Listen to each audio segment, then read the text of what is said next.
স্বাদ মতো নুন, হলুদ,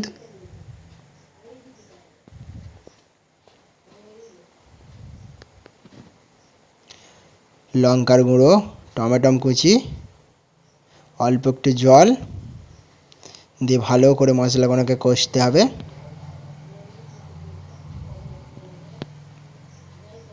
যতক্ষণ না তেল ছাড়ে ততক্ষণ ভালোভাবে কষিয়ে নিতে হবে। তারপর সেদ্ধ করা আলু হাতে করে ভেঙে নিতে হবে।